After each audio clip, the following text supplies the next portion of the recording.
I wasn't planning on doing this. I'm like, yo, you know what? Let's do Outkast ranking. Yeah, and And like always, like I know mhm. I always say this, but like like these are like my personal rankings. Like they're not for like clickbait or like they're not Right, to cause like a ruckus. Like this is genuinely how I feel. Like I know with the right. Mob Deep ranking, like Uh-huh. there was a take I had that most people don't agree with, but hey, that's just how I feel. So I'm sure there's going to be a take I Oh have yeah, yeah. here that that I know people that's don't that's agree good with. though. But That's good because that creates conversation and views, and yeah, I want to get people's.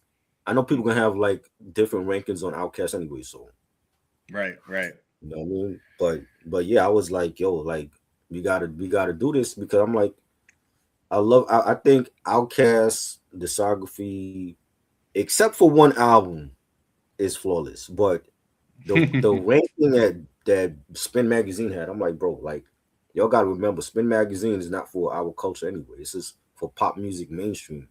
Hmm. So Hmm. if it's Rolling Stone or Spin or Vogue magazine or something like that, those are not for hip hop culture. Those are like for mainstream, the mainstream crowd, the mainstream readers. And I had like one or two of those issues back in the day, like when they had Rolling Stone had Dre and Snoop on the cover. I bought that issue because it was a monumental issue, especially for Snoop coming out with Doggy Style in Yeah, '93. But that was like the only time I bought Rolling Stone magazine.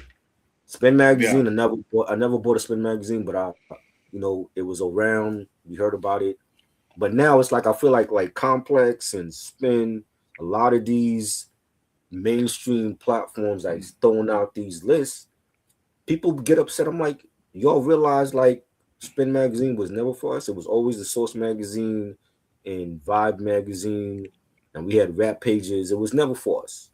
Right, Those right. those magazines are for us. Those are the ones that I would run to the newsstand every month and buy.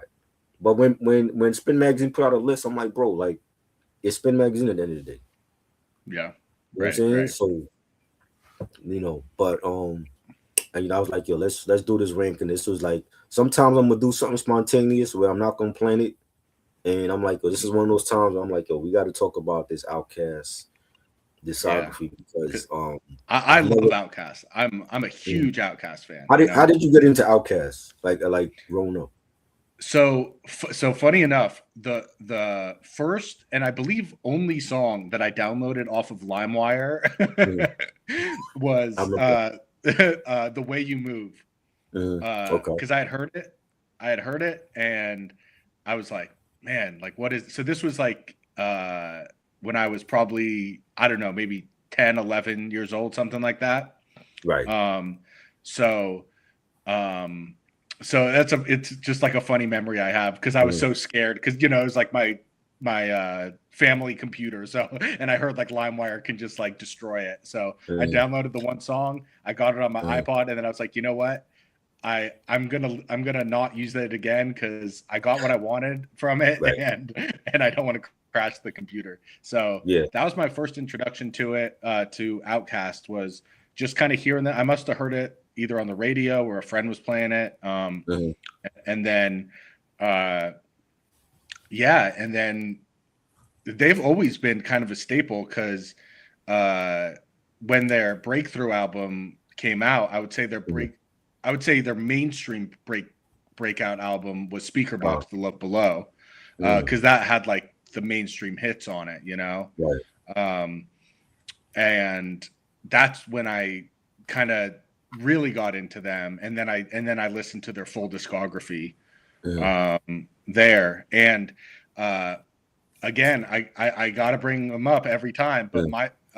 my favorite group, the Cunning Linguists, their number one influence is Mm. Outkast. Okay. So Outkast is their number one influence. So without Outkast, there would be no Cunning Linguists. So that's their direct influence, and um, I know that they said like their dream collaboration would be to get Andre 3000 on a project of theirs, but it's Right. just he's so he's an enigma, so Mm. he's hard to nail down.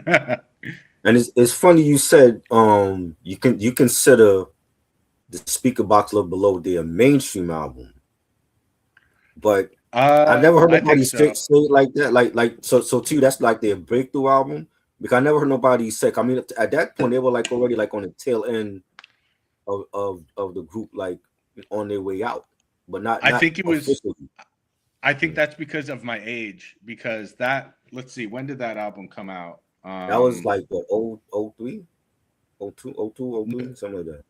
Oh three, oh three. Okay. Yeah, so that's because of my age, you know. Mhm. So because that's that's when I was, again, that was around that time, 10, Right. 11 years old. So Right.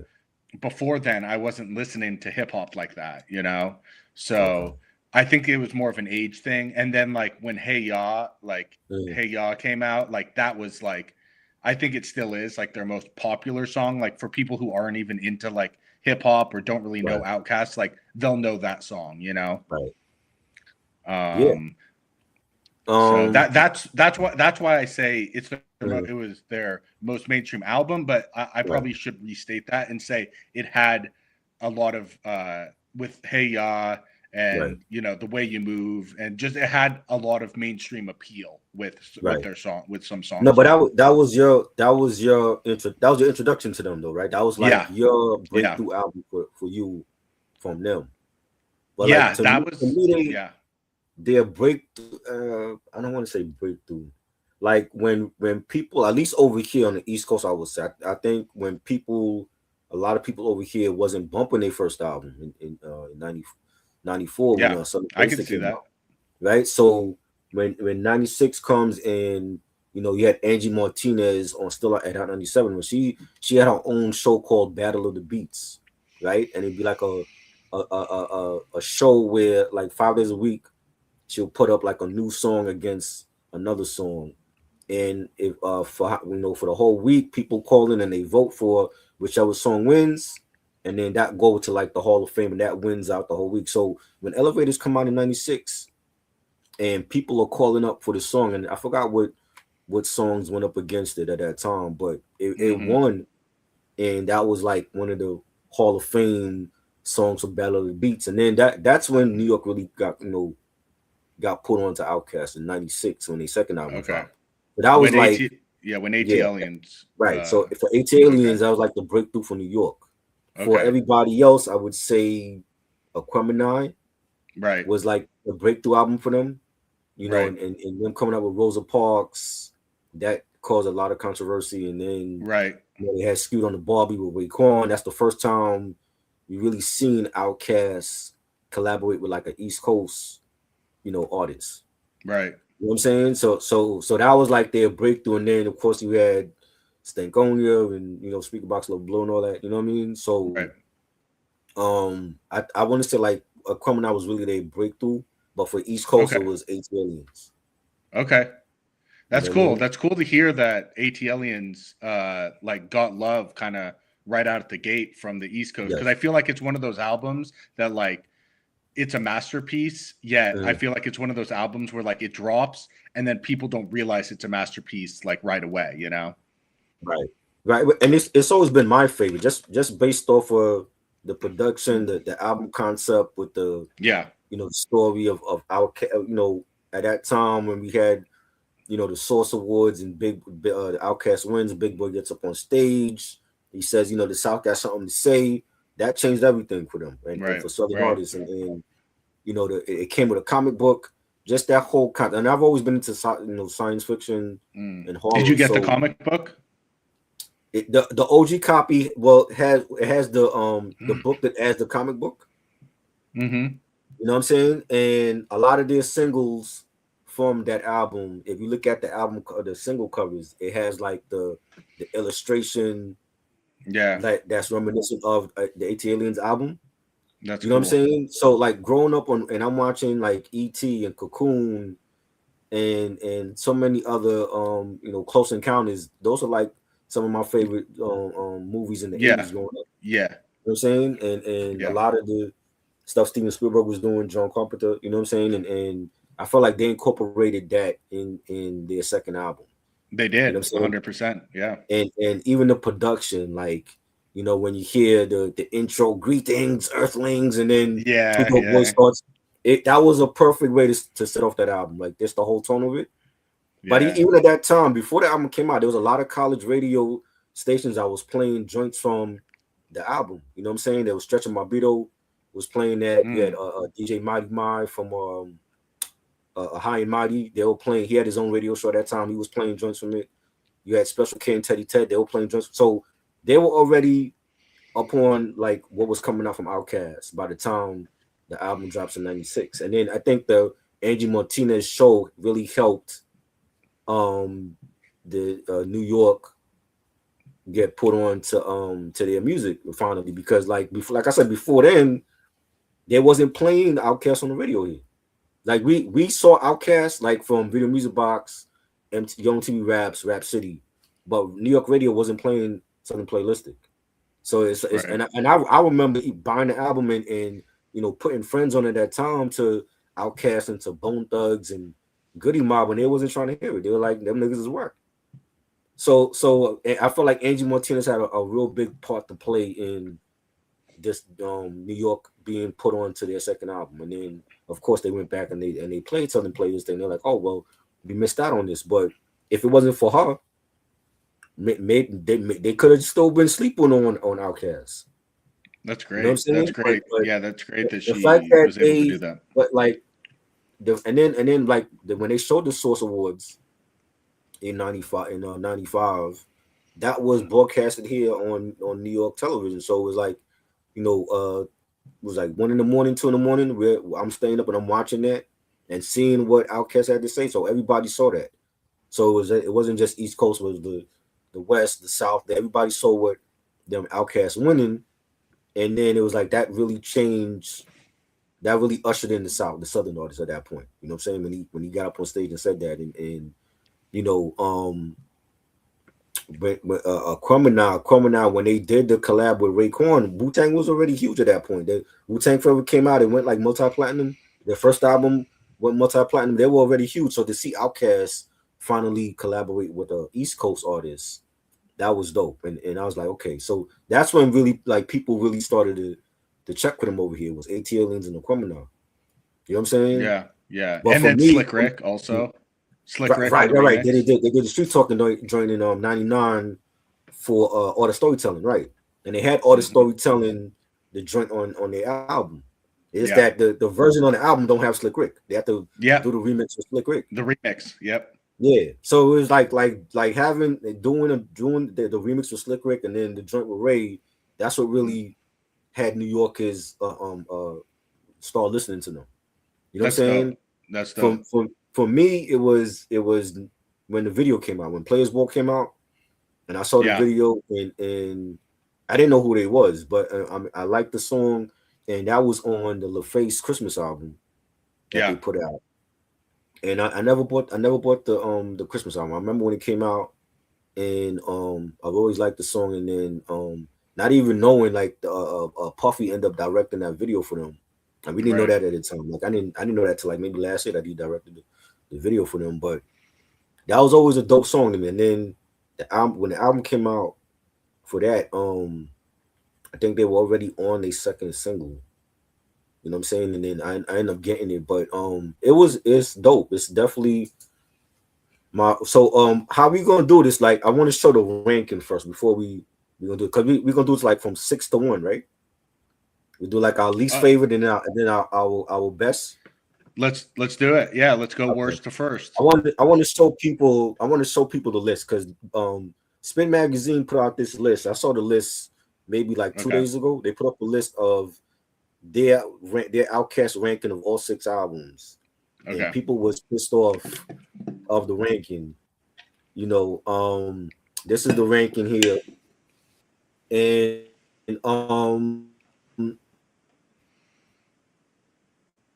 I I like the first order though, but I like the first three. To me, where they got it wrong was having um Southern Playlistic number 4. I don't I don't I don't know if I would put that number 4, and then Speaker Box. Well, I mean, Idlewild I think I would say was the right one. Speaker Box, I mean, arguably, I mean, a lot of people love Speaker Box, I feel like the first three they might have got right just in the wrong order. Southern Playlistic is very underrated, very extremely underrated. I feel like even for them, I feel like people the way that people overlook and rightfully so, the way that people overlook Mobb Deep's first album, Juvenile Hell, and they go straight to Infamous. But we gotta always, when you mention Infamous, you gotta always mention Juvenile Hell because Juvenile Hell was a very younger Mobb Deep, and at that time Havoc wasn't the producer that he is now. Like he had when they did Infamous in '95 when that comes out, like Havoc had help from Q-Tip and Lost Professor with his production, whereas on the first album he didn't have that. You know what I'm saying? And it's like with Outkast, people they skip their first album and they go straight to ATLiens and Aquemini. And it's like I feel like they're doing a disservice to Outkast by even skipping over their first album. I You know agree. what I'm I saying? agree. I agree. And I think actually, now that you have the list up, I think it actually might be Mm-hmm. better if we can do whatever you want, but I think it might be better Right. actually to go 1, 2, 3, 4, 5, 6 Okay. if you Okay. want to, Well, if that's cool. okay. So I'm gonna go first. My first album, Okay. like my favorite Outkast album, is ATLiens. ATLiens is my favorite joint. I Yep. love ATLiens. Yep. I think it's a timeless classic of any era. I think, you know, it's debatable. You can say it's the best Outkast album. For me, it's the best Outkast album. I love the Yep. concept. You know, the story behind it, the sound of the album from Organized Noise, and the way that they crafted, the production around the storyline. We don't get that no more. We don't have some albums where you have an album concept and a story, and the music's actually sounds like how the album's supposed to sound. We don't get Yep. that. We just have people throwing out albums and they give it a title and it sounds like whatever. But this is an album where it was a great concept and the story for it, and them feeling like they were like literally outcasts. They were like AT aliens and not from this planet. You know what I'm saying? And I think on this album lyrically, Andre had one of his best performances as an MC on this album. You know what I'm saying? Like when you have Right. tracks like Over the Woods, I remember they had a hip hop quotable in the Source magazine from for his verse from Over the Woods. And that's when I think when I read that, I feel like that's when I knew Andre has officially arrived as an MC. Like when you hear Mm, joints like that, when you hear joints like Elevators, the title track AT Aliens, Growing mm, Old is one of my favorites. I felt like they needed a video for that. Two Dope Boys in a Cadillac, classic joint. That's the whole album from top to bottom. yep. You had your little collabs on from CeeLo, you had Goody Mob on the album, but I just felt like from front to back, like from the intro to like even the Elevators remix is on here. And I remember they would play the Elevators remix once in the blue on the radio, but they had actually put it on the album, so you didn't have to go out and buy the vinyl. The 12-inch single for it is actually on the last track on the album, track 15, and I loved it. I think it's a timeless classic. Five mics all around. So that's my number one because that's my favorite Outkast album of all time. What's your number one? I'm right there with you. ATLians is Okay, also my number one Outcast album. go ahead. It's very close. My top three are all very close. Right. But ATLians is my favorite album from them, and it actually has my favorite Outcast song, which is a very slept on song from them, Uh-huh. Millennium. Yes, Uh, Millennium is fire. I love that. M- Millennium is my favorite Outcast track. Hmm. Very slept on, and it's on this album. So what I did is I wrote down my top five tracks for each Okay. album. Okay. So I'll just run through them real quick. So I got Millennium, I got Two Dope Boys in a Cadillac, I got Wheels of Steel, Babylon, and Elevators. Me and You. But really, Ooh, the whole album nice. the whole album could have been on here, but those are the ones that stood out Right. to me today when I was looking at the track list. But they definitely Millennium number one. Just there's something about there's something about that song that just I'm smiling throughout the whole track. Um, Right. but you know, elevators, like just like you said, I love the concept of it. They executed it Yeah. perfectly. Um, they uh, like if you're gonna show someone a concept album and how to do it correctly, this is a Right. perfect album to show. So, and I love concept albums myself. That's actually the albums I make are not all concept albums, but I've made two Right. concept albums before. Um, Mm. and I just love it. Like I love the storytelling. I love the whole outer space, just like you do. And yeah, just everything you said, like I really agree with. And I have it number one for myself as well. AT Aliens is definitely my number one.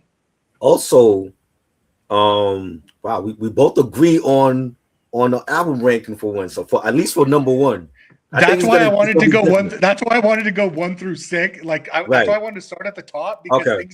things are gonna fall It's apart. gonna get okay. We agree for at least for number one. We agree. Yeah, we're Um, good. there's a remix for Jezebel. Like when they put out a video for Jezebel, and in the video Yeah, there's like the video mix that's very different from the album one, and the yeah. video mix, the video version has a Babyface singing on the chorus, and Mm, that's the one where I've seen, not in stores, but I've seen like online, where on the vinyl there's like added illustration for that single. So like if you love the illustration for AT Aliens, you're yeah, gonna love the illustration on the single for Jezebel. You know what I'm saying? And that's and and, cool. and they they're on the Face Records. That is L.A. Reid and Babyface. So I think it was natural to have Babyface on an Outkast song like that. So I love the remix for Jezebel. Yeah, I love that song. That song is Yeah, incredible. That like really for this one, there's no top five. Like there's just a top whole album. Like the whole right. album's just from 1 through 14, or if you want to include the bonus track 1 through 15. Um, so um, Yeah. yeah, I agree. And then it's funny that you mentioned Jezebel. I referenced Jezebel in one of my songs. I have a shout. I like shout out and do a double entendre type line with Jezebel on it. And then also, do you Mhm. remember Lil Wayne Yes, recorded the song to the Jezebel instrumental? he did. uh, yeah, I don't yeah. remember hearing that one. What year was that he did that? Um, I might have heard it, but like, bro, I haven't listened to Lil Wayne in a very long time, so I might have heard it right. and just forgot. I'll send it to you. I'll send it to you. Okay. It's yeah, it's actually pretty Um. good. But All right. So yeah. So we're gonna give like our top 5 favorite songs from each album. cool. My top 5 from AT Aliens, like I said, AT Aliens, the title track, Yeah. Two Dope Boys in a Cadillac, Elevators, Grown Old, and I love Waylon. I believe Waylon, like if you listen to Waylon, it sounded like CeeLo was like singing on like the background vocals for that. I Yeah, think he's Waylon is there. very Yeah. slept on also. That was track 9 on Waylon. Yeah. But I love it. But those are like my top 5 from AT Aliens classic album. Number 2, I gotta go with Aquemini. Aquemini is a lot of people would say it's their best album. I think it's another classic 5 mics all around. I love the sound of this album. And when you had joints like Rosa Parks was very controversial because of I think Rosa Parks actually sued them because of the song doesn't, like, they used her name as the title of the song, but Right. what they're actually talking about is not the same as what she went through back in the Right. day, where she refused to sit in the back of the bus. Yeah. And I remember being in elementary school, and they were teaching us about that, and I think she had actually sued them for that, and they had even in the Mm, hook they have the Rosa Parks in the song, but it's like the way that they were doing it was kind of like disrespectful to our legacy. mm, You know what I'm saying? But Rosa Parks was a dope song. You had Scoot on the Barbie with Raekwon. That was a great. There's a video for that as well. You had the title track. I love. I actually saw Outkast on the Stankonia tour in 2001, and they actually Mm, performed a lot of joints on this album. Aquemini was one of my favorites. The title track, mm, loved it. yeah, Um, of course, the instrumentals, Spotty Yachty, Dopalicious, yeah. one of the best instrumentals of all time, in my opinion. Classic instrumental. I love the whole mood of it, and you had Sleepy Brown, singing on that, and it was not even rhymes. It was like more like a spoken word instrumental, and it took me back to like the '70s, and just with the horns and the beat, and that's a all time favorite instrumental of mine. Just a dope vibe for it. Um, you had Liberation was fire. Really like that song. There's a lot of great songs on this album, man. Like like I said, like another classic from them. They were definitely in a bag at this point. Coming off the success of AT Aliens, and then dropping a Crumb in '98, and '98 was a huge year for rap. You had a lot of great albums. Jay-Z came out with Volume 2. You had Black Star. You had Outkast with a Crumb, and so many other great albums. Nori came out with his first solo album, NORE. Definitely a memorable year. Lauryn Hill had one of the biggest albums with Miseducation. Lauryn Hill. It seemed like I was running to the record store like every week during that year. You know what I'm saying? It was just so much dope shit that was coming out, and Right. a lot of it is still timeless music, and the production from Organized Noise. Rest in peace to Rico Wade. Definitely legend. Miss him. Just the production from them on this album was just phenomenal, and I think like they stepped it up a notch with the production with a Criminal. So, what's your number two? So we're still in line. I got Aquemini Okay. as my number two as well. Okay. And really, it really is almost a toss up for me between one and two, Right. with Aquemini and AT Aliens. Also, I Mm. love the the titles for their albums. Just Yes. so creative, because Right. it's awesome, Yeah. merging the Yeah. two words together in both of them. Yes. In both AT Aliens and Yeah. Right. Aquemini. So Just merging the right. yeah, Yeah. Just yeah, merging the two. Big Boy and Andre had yes, Aquarius and Gemini. You know. yes, And yeah, that was brilliant of them to just merge it like that. That was dope. yeah. I love that. So yeah, for me, I my top five I have here. I got Rosa Parks, Art of Okay. Storytelling Part One, West Yes. Savannah, Spotty Oddie Hmm. Dopalicious, and Liberation with CeeLo. Um, Yeah. so again, like so many other songs could fill that top five, but I love everything that you were saying about Spotty Oddie was Yeah. like exactly what I was thinking. Like Right. one of the best instrumentals of all time. Just like it takes you on a trip. Like it's just incredible. And really, Oh yeah. with these albums that like I feel like they were, maybe I'm wrong, but like I feel like these albums kind of came out a little bit like before their time. Like they almost like Yeah. laid a blueprint. Like I don't think anyone else was really doing albums like this before, Nah. like they They were. definitely had they own sound. Like Yeah. you know um they had their own sound, and nobody sounded like them, and it wasn't a sound where you could be like, oh, this sounds like the South. Like they had their Southern influences in their music, and Right. they had Right. they had they had the funk, they had R&B, but it wasn't like a Southern sound, or like and even now it's like a lot of people compare them to Tribe.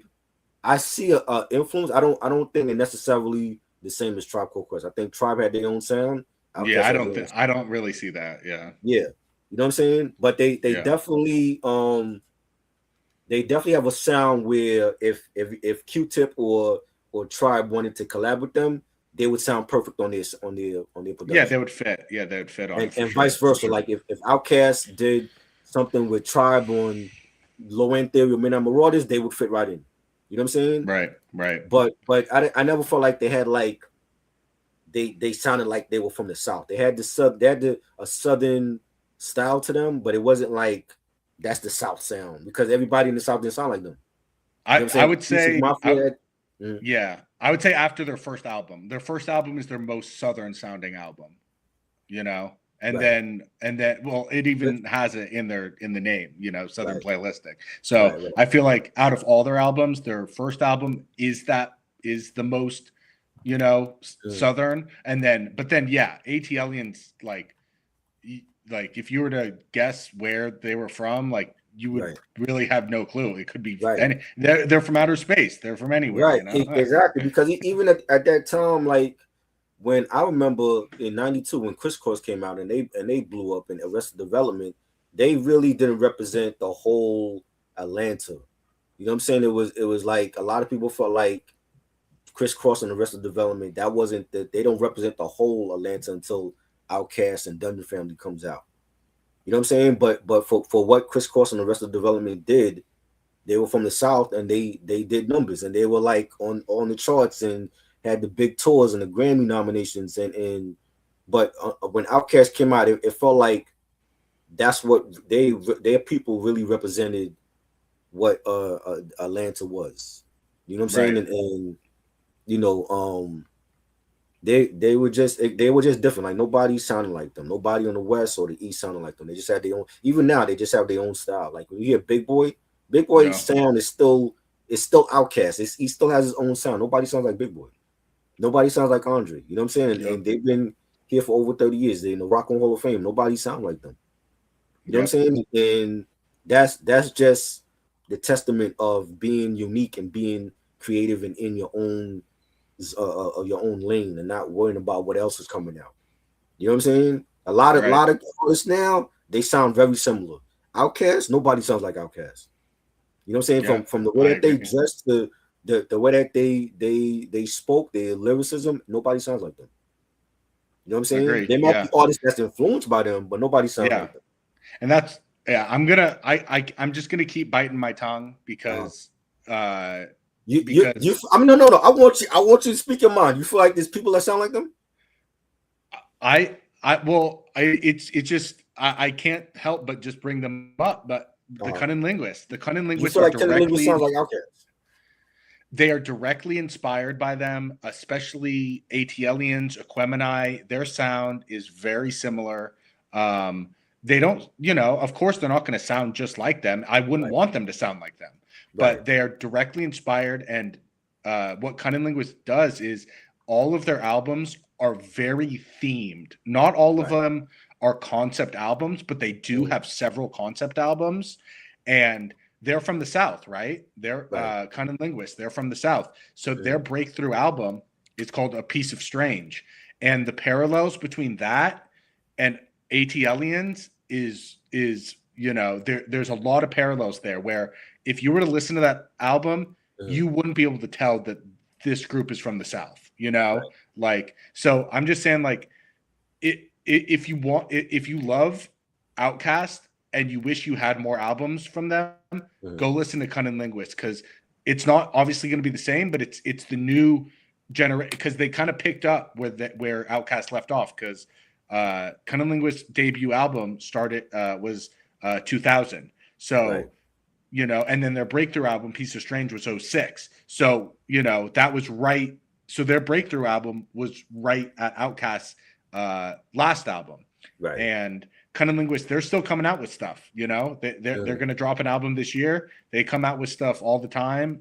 They've dropped like 15 projects. Like I always say this, none of them are bad. They're all right, great. right. So I'm trying to bite my tongue because I know No, it no, gets no. Don't bite yeah, your tongue. I want you to speak your mind. This yeah, is a place where people they're gonna speak yeah, their opinions. We might not always agree, but we yeah. can have a conversation about it. Yeah, and I can't wait to. We'll Mhm. definitely have to have like a listening sesh, like Right. where we go through and listen to a couple Cunning Linguist albums, Okay. just so you can hear where I'm coming from. Right. But I just yeah, thank you for giving me the space to say it because I Yeah. just I just hear the influence from them. They've Um, stated it that their number one influence is Outkast, and they're from the Okay. same area. You know, they're Right. from Georgia, and they have an album that's like Mhm. dedicated to the South. It's called Dirty Right. Acres. But a lot of their albums, they have that Southern influence, but it's not like Southern hip hop. It's like Right. it's just good music. It's just good music that could be made from someone and anywhere.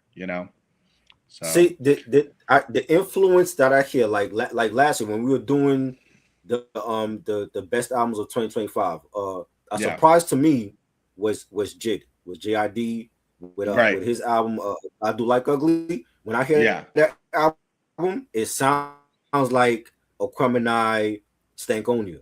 You know what I'm saying? Like the production, the way that he was like rhyming in certain cadences, it sounded like Outkast.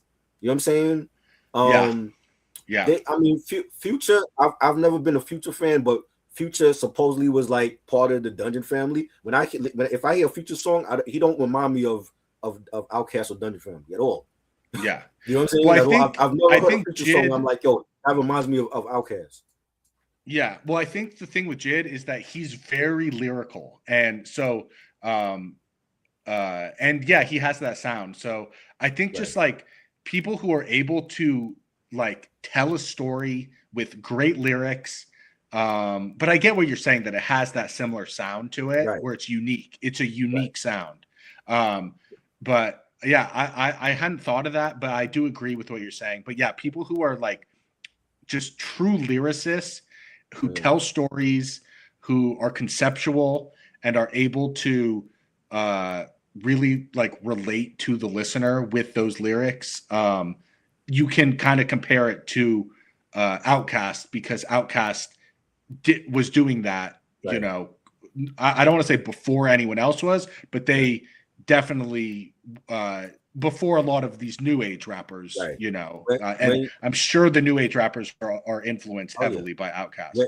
When I hear Killer Mike reminds me of Outkast and Dungeon Family, but he's part of them. Right, But it's like right, the artists that Dungeon Family had, Goody Mob, Killer Mike, Witch Doctor, Cool Breeze, Slim Cutter Calhoun, they all sounded different, but they carried on the tradition of they had the sound of the organized noise and Outkast. So like when you right, hear any one of them, they have that southern sound, it's organized noise, but it not necessarily have to be just the South, or that's the South sound. You know what I'm saying?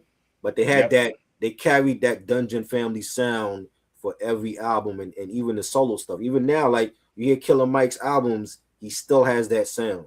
He never switched up and like the stuff he does with LP and Run the Jewels was dope. But when you hear a Killer Mike album, it's Killer Mike.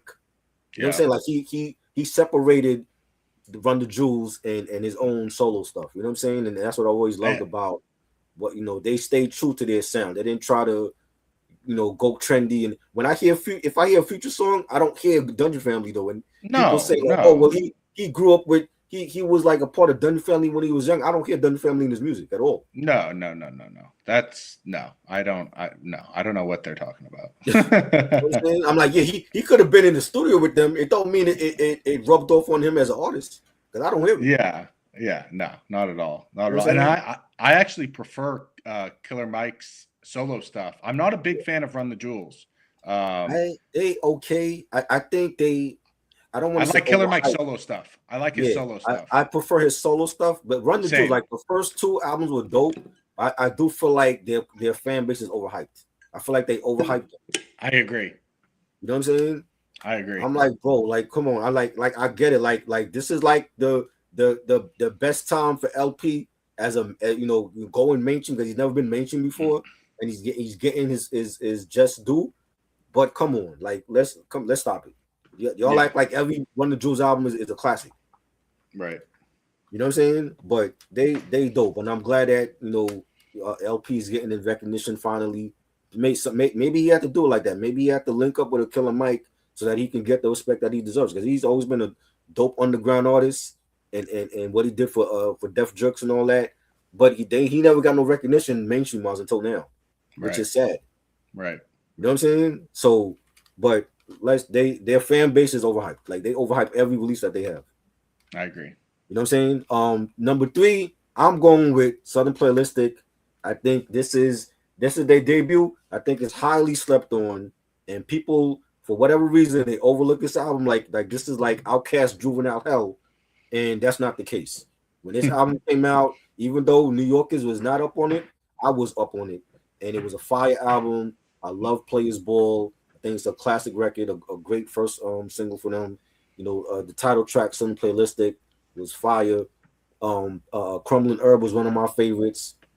You know what I'm saying? Ain't no thing was Yeah. fire. Get Up and Get Out with Goody Mm-hmm. Mob. That's a timeless record. You know, Funky Ride. I love Funky Ride. It was real funky and real hypnotic. I love the album. I think the album is a 5 mic classic. I don't care what nobody says. This is one of their best albums that deserves more recognition. I love AT Aliens. I love Aquemini and Stankonia, but Southern Playlistic does not get the same recognition like those other albums. That has to stop. You know what I'm saying? Like this is when we talk about rap debut albums, especially from a group, this got to be in the top 5 or top 10 easily. You know what I'm saying? If you want to talk about debut rap albums from a rap group, Southern Playlistic has to be on that list. In my opinion, it has to be on that list. You know what I'm saying? I just thought it was that good, and them introducing, the organized noise, three producers that came together and gave Outkast and the Dungeon family that sound and really put Outkast on the map and the Dungeon family as a collective. You know what I'm saying? And bro, I was bumping this album forever. Okay, when this album came out, I was bumping it forever. Like this was like in my heavy rotation back then. You know what I'm saying? And I don't know, like I don't know if it's social media or what. It's just that over the years I've seen people not give the same recognition for this album like they have with Aquemini and Stankonia. And I don't get it. You know what I'm saying? I really don't understand. I'm like, bro, like they won the Source Award at N95 for this album. They didn't have nothing else out. It was for this album. People forget that. You know what I'm saying? And I think it's a classic debut album from them. So that's my number three. What's your number three, Mojo? Man, I just let you go there. I didn't want to interrupt anything you were saying. I love hearing it, and I promise we did not like review these lists beforehand. No. But my number Nope. three is Southern Playalistic Cadillac Oh, Music. dope. I'm right. I agree. You know, these happy times we're having right now are gonna Right. end They're in gonna about 5 minutes. So no. so anyone watching, don't be like, Yeah. oh, he's riding his coattails, whatever. No, they're gonna end soon. But Yes. I agree with everything. I agree with everything that you just said about Southern Playalistic. I love it. It's when and I actually have an answer for why I think Wow. Stankonia gets more love than Southern Mhm. Playalistic. But Right. first, when people say like, 3 album runs, who like the best 3 album runs, and people will put AT Aliens, Right. Aquemini, and Stankonia. I would Mhm. I would not do that. I would go Southern Playalistic, AT Aliens, and Aquemini. I Right. think that 3 album run is better than obviously we're ranking See, Southern Playalistic higher than Stankonia. right. See, the thing is, I've seen people do that even with Tribe, Yeah. and they'll say 3 album run, but what's the third album? Is it Beats Rhymes and Life or is it the first album? You know what I'm Right, saying? right, right, Like right. to me, Tribe got 4 albums. I think their first album was again Yeah. they sleep on that album and they go straight to Low End Theory and Midnight Marauders, Beats Rhymes and Life, but their first album was just as great.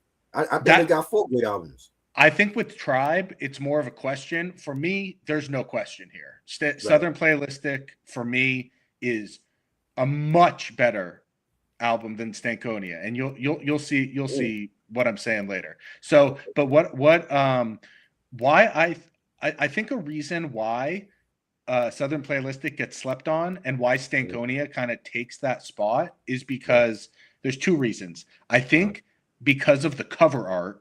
The cover art for Stankonia has become so iconic Yeah. and synonymous with Outkast Yeah. that I think people just assume that it's a classic, you Right. know?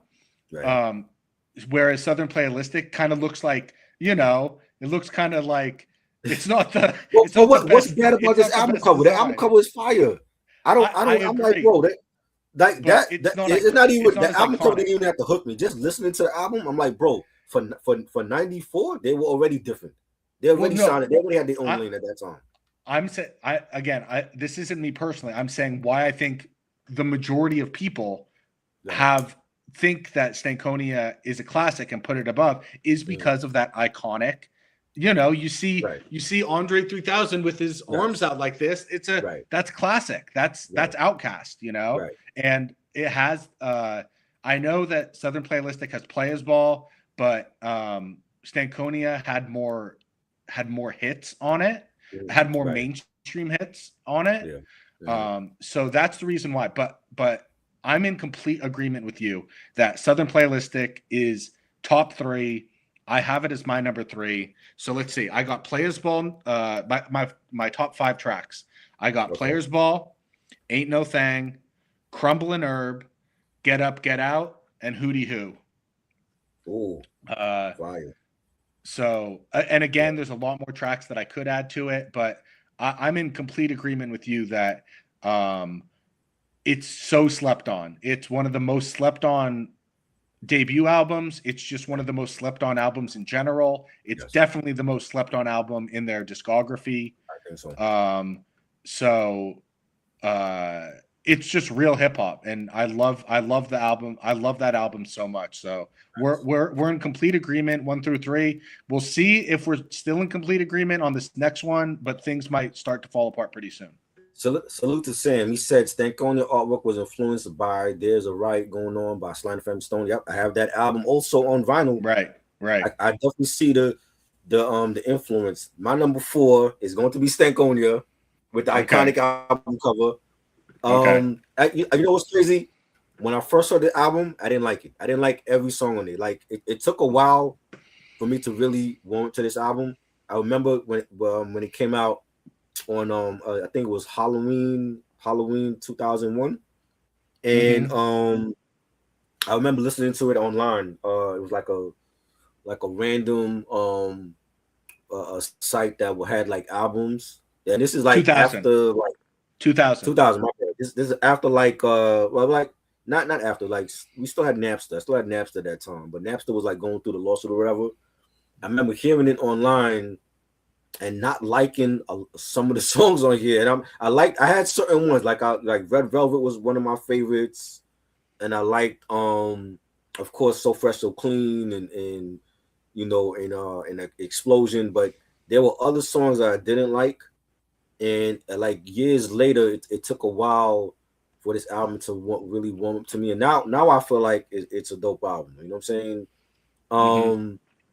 Like going to see them live, they did perform a lot of these songs, like Red Velvet. I remember Big Boy was wearing a red fur when they like he put on a red fur when they were doing that song, um, Bombs Over Baghdad, B.O.B. Right. You know, that was like one of the singles from the album. I didn't like that song when it first came out. Like I liked the video, even the video is weird. But when that came out, as seeing that video on BET, I didn't like the song. I'm like, this is their first single. You know what I'm saying? And it didn't catch me like So Fresh So Clean to me would have been a better first single. I love that song. It has that Outkast vibe to it. But this B.O.B. was different. It was very different single for them. It was real loud, real chaotic. But they had just Slum Beautiful is one of my favorites. Love that joint with CeeLo and you know, and they killed that joint. Definitely. You had We Love These Hoes. I used to hear that a lot. I'll Call Before I Come. You know, of course, Miss Jackson. Miss Jackson was like one of the biggest hits. It might be the biggest hit off of this album. You know what I'm saying? They got like Grammys off of that song. You know what I'm saying? Yeah. You know, Gangsta Shit was fire. You know, but I do feel like this is a great album. To me, I don't feel like it's better than AT Aliens on the Criminal, but I do feel like it's one of their best albums. Though. That's my number 4. Okay. So we're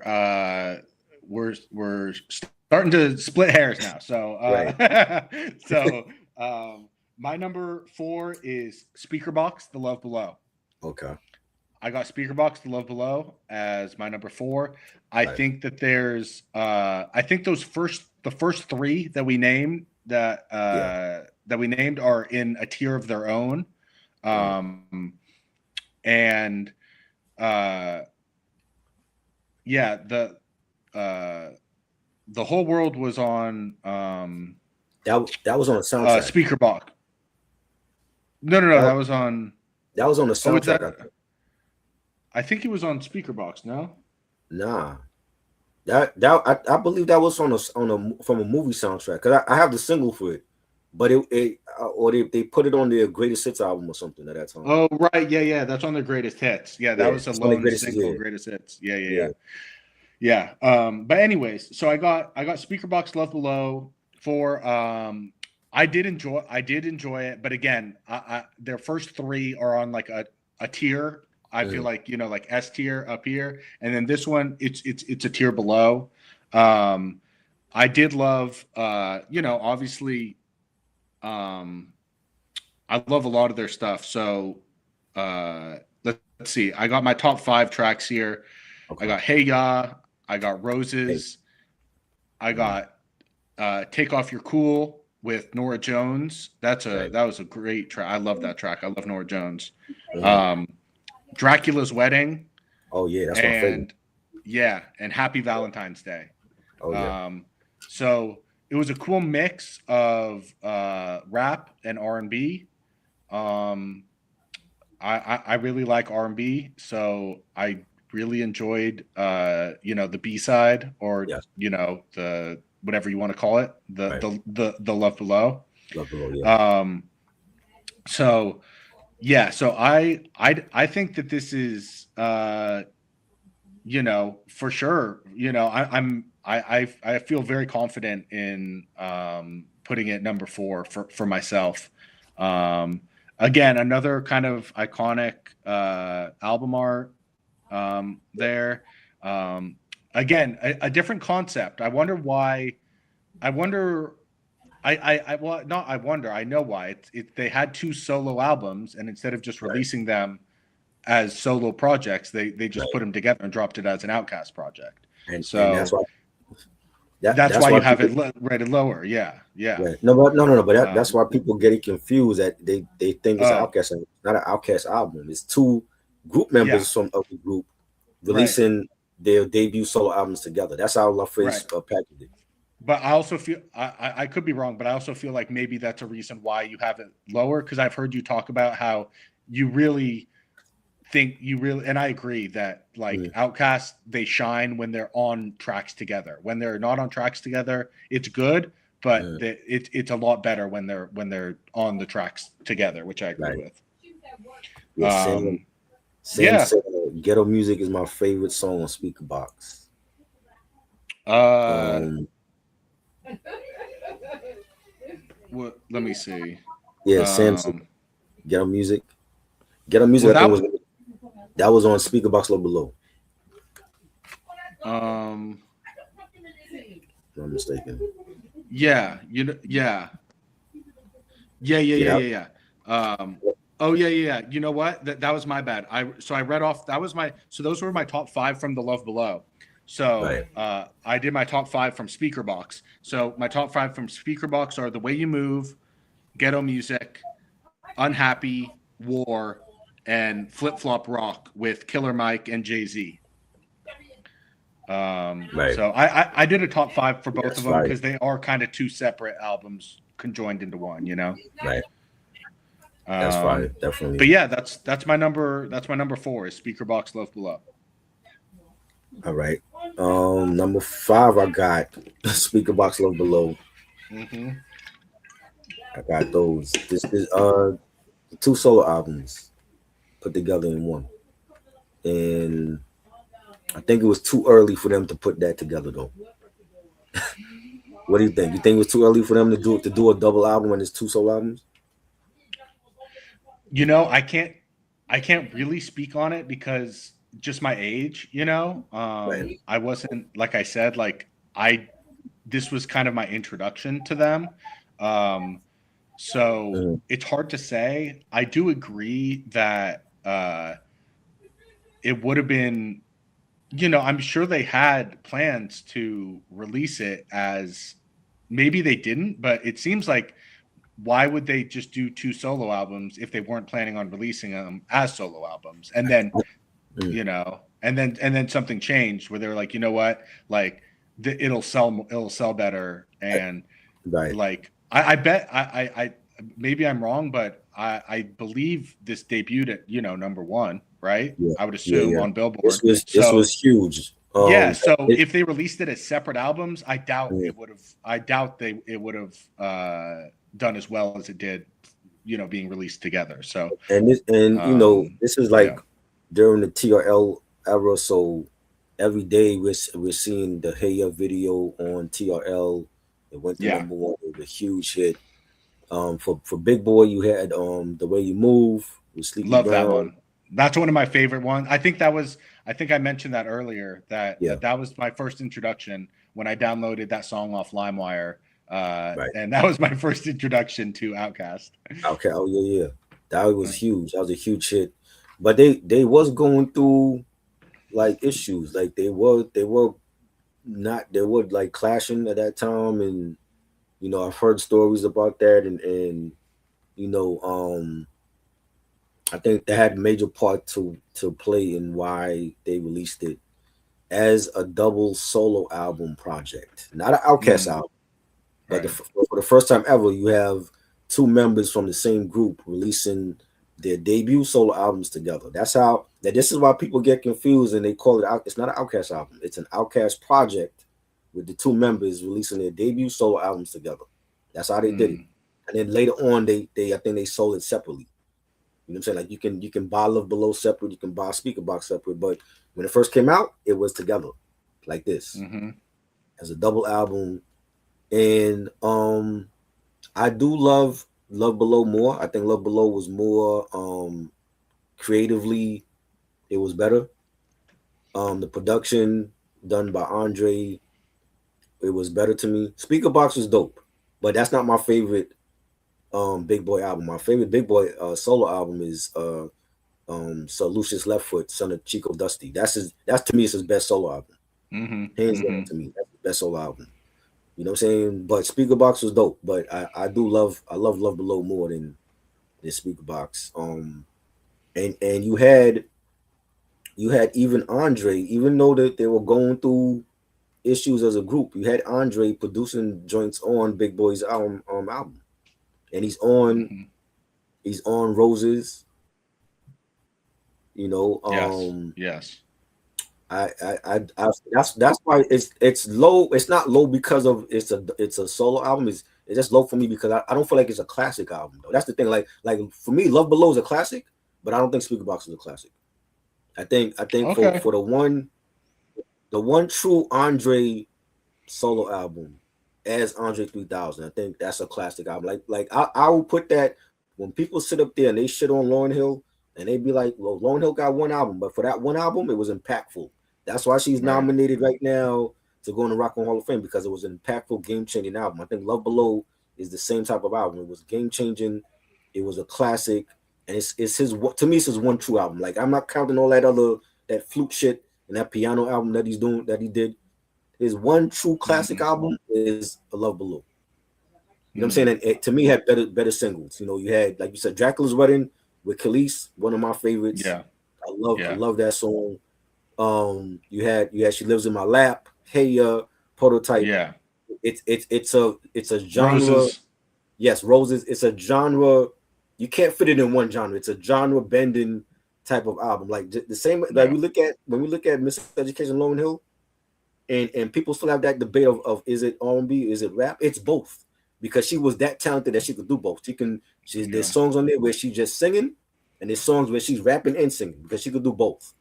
And the same with Andre. Andre, he's rapping, he's singing, he's doing production. That's how game changing of an album it was. It wasn't you can't fit it in just one box and be like, oh well, this is his rap album or this is his R&B. Mm. It's many different genres because he was influenced by many different artists.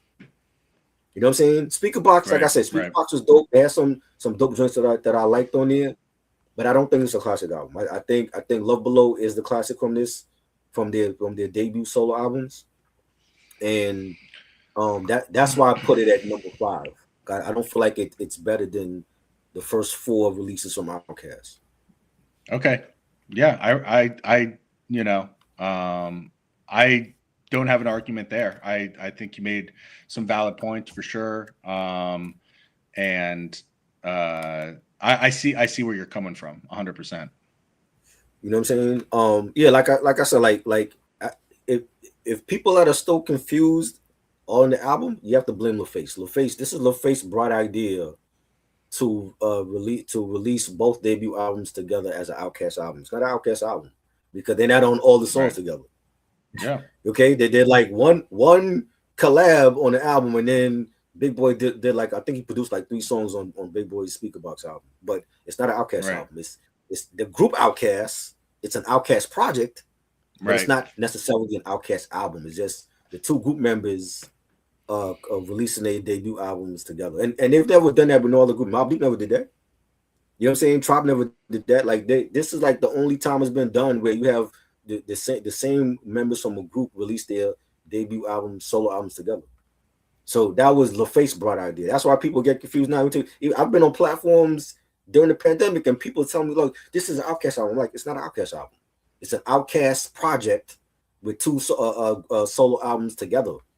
And then Yeah. eventually they end up selling it separately because people got confused. Like, yo, is this an Outkast album or not? It's not an Outkast album. Yeah. You know what I'm saying? So this would be the same issue that imagine if Tribe did the solo thing and Q-Tips decided like, oh, I'm gonna release Vibrant Thing, and Phife is gonna release was it Muddy Ranks or whatever he called himself, that album, Yeah. and they released it together, and then people would get confused about that. Oh, is this a Tribe album? Or no, it's 2 solo albums from the Tribe members that were sold together. You Right. know what I'm saying? Right. But I think Love Below definitely is a classic, and to me, he never need to come out with another album. Like if you're gonna continue to do flute and guitar and shit, piano, whatever, like this to me is his only true solo album that's a classic, and he's already a Hall of Fame. So you know what I'm Yeah. saying? Yeah. Yeah. What's wait, did you do your number 5 already? So it's time for me to do my number 5. Okay.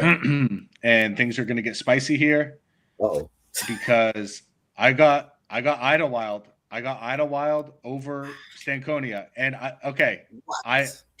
I came prepared, okay? Wow. I came prepared to debate this, okay?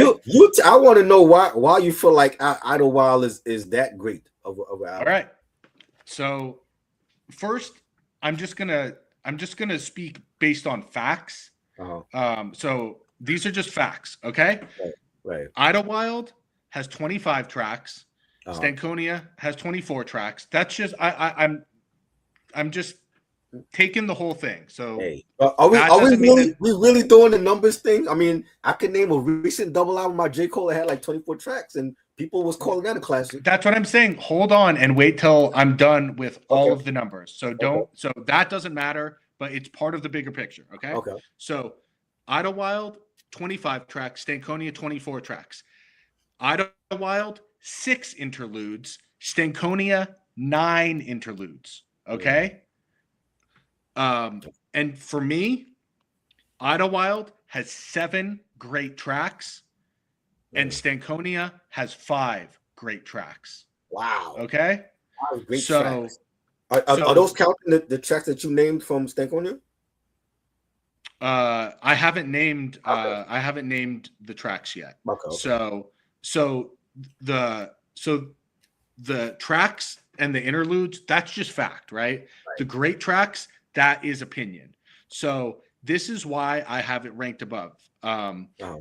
Because so why I have it ranked above is because I love the jazz. I love the jazz and R&B influence on Idlewild more than I like the experimental, abstract, electronic sound on Stankonia, right? So there's just, when I'm listening through the album, both albums, when I'm listening through Idlewild, I can listen through that whole album and I'm not like, oh, this is irritating to me. Like, I need to click to the next track. When I'm on Stankonia, more than half the album, I got to Wow. skip through because the sound is just not my sound.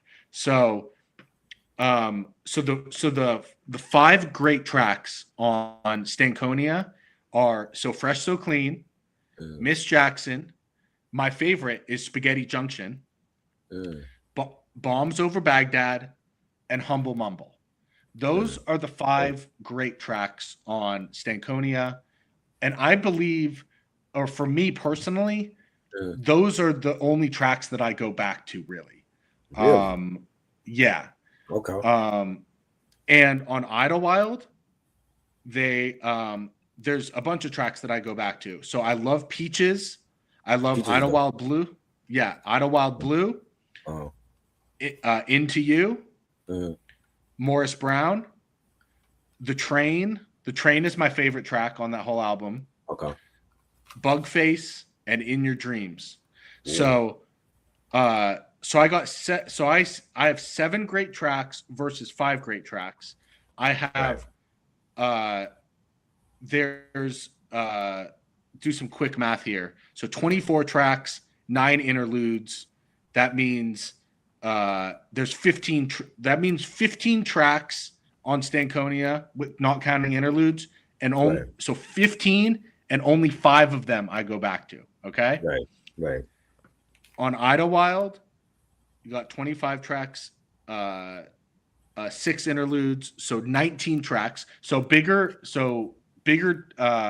sample size. I know, obviously, I would always choose quality over quantity, so that isn't that impactful.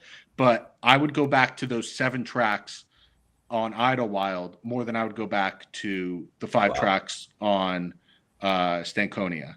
Wow. So there's just too many skips. There's too many skips on Stankonia for me. And again, I'm a very like literal kind of like, well, I'm both. I'm like literal numbers based, but also, I Mm, have a vibe and stuff off of it. But just based on those numbers, based on the vibe I get, just based on that when I'm listening through the album, I can't listen through Stankonia. I have to skip more than half of it. Um, while I love those tracks, So Fresh, uh, So Clean, Miss Jackson, Spaghetti Junction, B.O.B., and Humble Mumble, I right. love those tracks. But that means that there's more than double that I don't like on the Right. album. Wow. Whereas Idlewild, uh, it's less of an obviously it's much less of an Outkast album. It's not even an Outkast album. It's a soundtrack album. Right. But it's a But, more enjoyable listen when we're talking about albums, mm, and listening through to the album.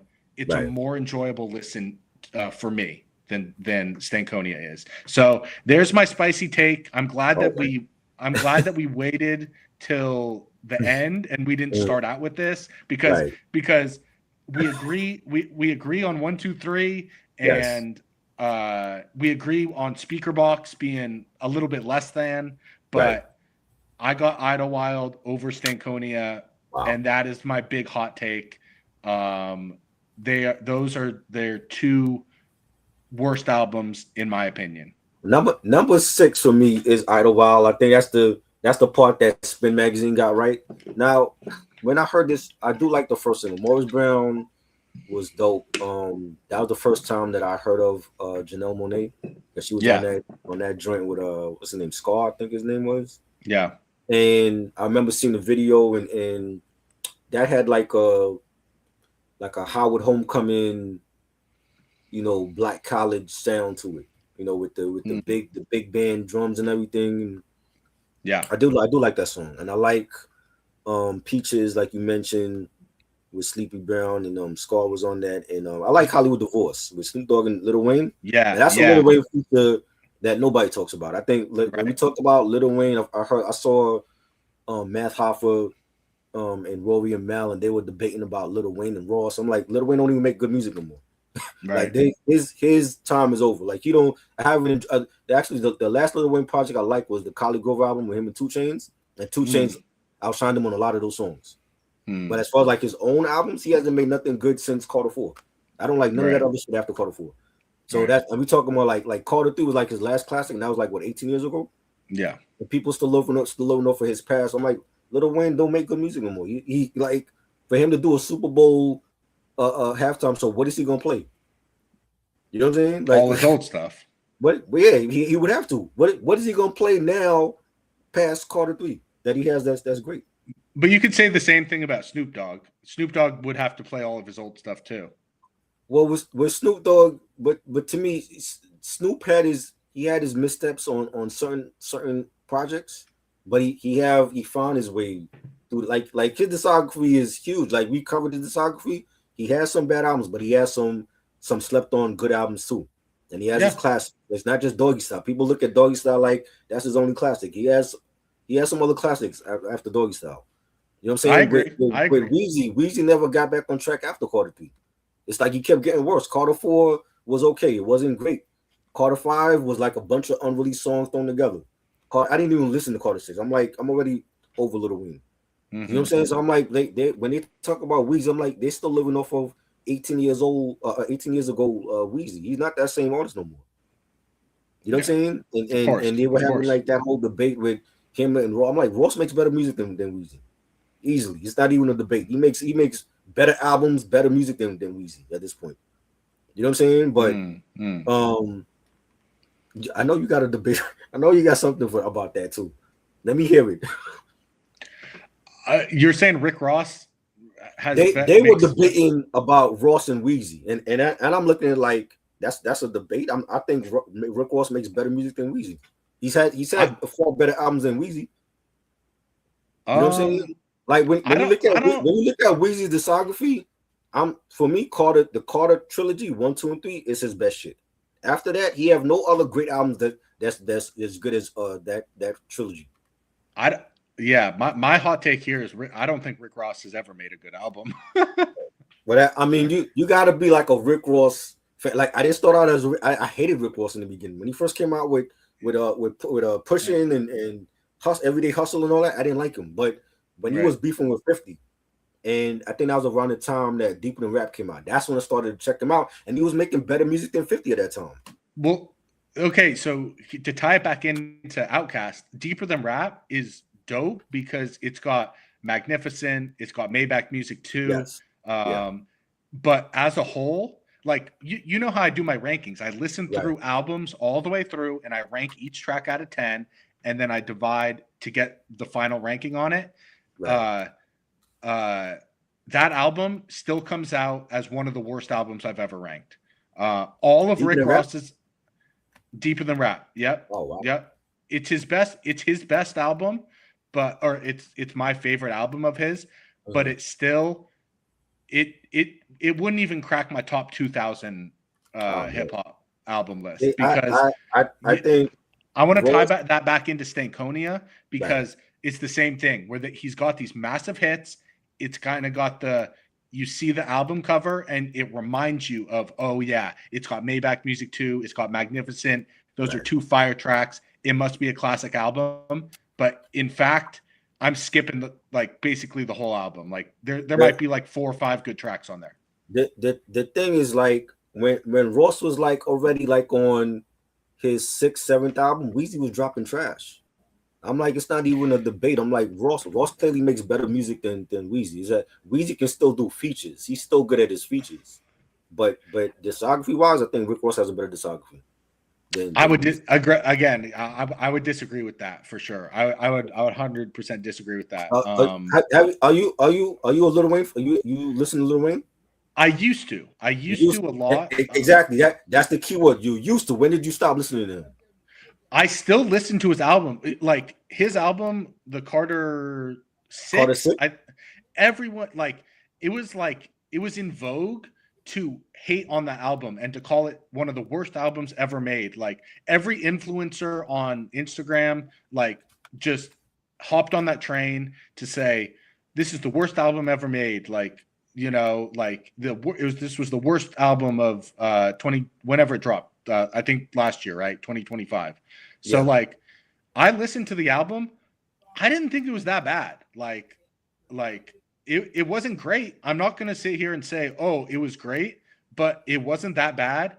And it definitely wasn't the worst album. It like I said, it became in vogue Mhm.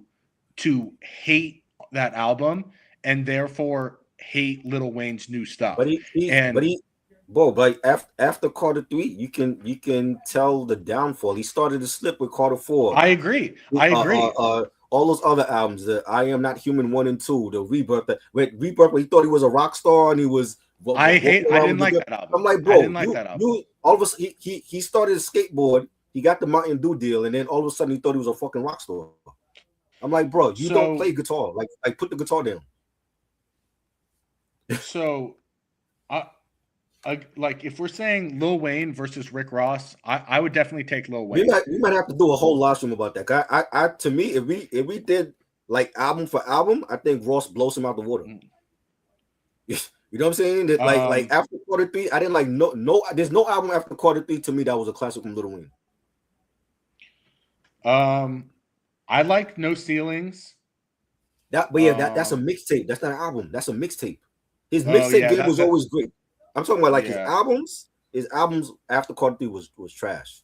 I liked Funeral. I personally enjoyed like Funeral. That's an album that he did years ago. Like remember, there was like 6 albums that he had that was waiting to be released, but he couldn't release it because he had the feud going on with Birdman. So all of those I know, albums, but I'm just saying like that album was technically released in 2020 and right. I enjoy again. I'm not saying these albums were great, but I am saying that I would rather listen to it than most like Rick Ross albums. Like you know, I find Lil Wayne very amusing. I know his in a good way. You mean in a good way? In a good way. I know it can be like really corny too. But I you know me, I'm like I like lyrics, so I'd rather hear Lil Wayne talk about some random stuff that doesn't make any sense that sounds cool than Rick Ross talk about selling coke for the 200th time. You know? There's an audience for drug talk. You know what I'm saying? We've seen it now with Griselda. And that isn't yeah. So again, that's just my personal taste, you know, and I'm just explaining why, you know. Oh yeah. I feel you. We might have to do like a whole live about that. You know what I'm saying? I'm looking at them debating. I'm like, y'all really debating Weezy and Ross? Like, well, what's the debate? You know what I'm saying? Yeah. It's like they still thinking about 18 years ago when Weezy dropped Carter 3. I'm like, he's not that no more though. You know what I'm saying? Where Ross was consistently putting out heat, and Weezy wasn't doing that. I disagree. I don't think Rick Ross has dropped a good album in his whole discography. We're gonna do a live about that. We're gonna have to do a live. I don't think there's. I would love because I've already done a Rick Ross discography breakdown like years ago, but we might have to do like Weezy versus Ross because I don't see what the debate is. I think now if you want to say Weezy's a better lyricist, then I'll give you that. But no, I don't. I'm not just saying that. I'm saying full projects. I would say Weezy has. You're saying like there's no debate for one side, and I'm saying there's no debate for the other side. Because I want to do a live about that. Then so we definitely gotta do that. We gotta do that just because, for instance, I love Weezy. Weezy, Lil Wayne has come a long way from when he started out with the Hot Boys and Cash Money. Yeah, and he grew to be a superstar. But he has not dropped nothing great since Carter 3, and that was 18 years ago. You know what I'm saying? Right, like I've listened to all of his other projects, like minus the No Ceiling, which was a mix. Funeral. You gotta listen to Funeral. I listened to Funeral. I listened to everything that he dropped since Carter 3. You didn't like Funeral. I didn't like Funeral. Not if Funeral had came out when it was supposed to, it probably would have been great. A lot of thought that music he did years ago, it hasn't aged well. That's the problem. He had like 6 albums waiting to be released. Even that album he did with Joel's, that still hasn't been released. When you hear it now, if that shit come out tomorrow, that shit is not going to age well. I'm telling All you. right. So what's your favorite Rick Ross album? My favorite Ross album was Teflon Don. I think Teflon Don is his definitive album for him. Like when we talk about definitive albums for artists and people say Illmatic or it was written for Nas and Ready to Die for Biggie, Teflon Don is Rick Ross' definitive album. All That's his right. best album from front to back. I like that take. I really like that take. And I would say so. I'm looking at it right now. Right. It's got Aston Martin music. Yeah. Big probably hit. My favorite song from there. From him. I mean. Yeah. It's up there, like top 3. Oh yeah. That was a big hit. Drake and Chrisette Michele was on there. Yep. I love that song, big time. But yes. I've gone through and I've ranked it, and it's ranked very low because it has good songs on it. But so there's 11 tracks. Yeah. And there's 6 good songs on here, and there's 5 bad songs, which makes I love bro, a mid album. You liked number 1. You like the song number 1, MC Hammer, Blowing Money Fast. Bro, that was the first album that I ever bought from Ross, and I was actually in Florida when I bought it when it came out, and when I was down there, that's all they were bumping was Rick Ross. They was bumping at that time. BMF was out. The joint they did with Styles P. They were bumping that. They were bumping the MC Hammer joint. They were bumping the Freemason joint with him and Jay, and like every track on there is phenomenal. Yeah, that's a no skip album. Yeah, and I like Rick Ross. Like just how you're saying you like Lil Wayne. Like I like Rick Ross. You know, I'm not a Rick Ross hater or any. Like his song with The Weeknd, In Vain. Man, I love that song. That's a fire song. You know, we were talking about Deeper Than Rap. I agree with you. Teflon Don is probably his best album. But again, still, it doesn't rank high with me because when I go through albums, I don't just take in the hit. I go through the whole album, and for me, there's too many skips on his albums. You know, for me to rank them high. You know, we're gonna definitely do Rick Ross versus Lil Wayne. We got to do that. We got to do that because like, and again, like, you know what's crazy? I didn't start off as a fan of both of them. There was a point when I wasn't listening. I didn't listen to Weezy until the first Carter dropped. You know what I'm saying? But I knew of like certain songs that he did, and you know, he was still doing his feature thing. But when Carter 1 dropped, and I was hearing the joints come off of that album, I'm like, yo, let me check this out. And I liked it. And then I started, you know, check the mixtapes were coming out. You did the dedication with Drama. You know, Carter 2 drops. That was a lot of people feel like that's the best one in the trilogy. That was great. I think 3 is the best. Yes, I'm more Carter 3 than 2. Yeah, me too. But Carter 2 was great. Was just as great. Carter 3 to me is his best album of his career. You know what I'm saying? Like the publicity for that album that was like on the same level as Get Rich or Die Trying when that came out, and the Game documentary when that came out, and Kanye West College Dropout. It was that level of buzz for Carter 3, and he did not disappoint.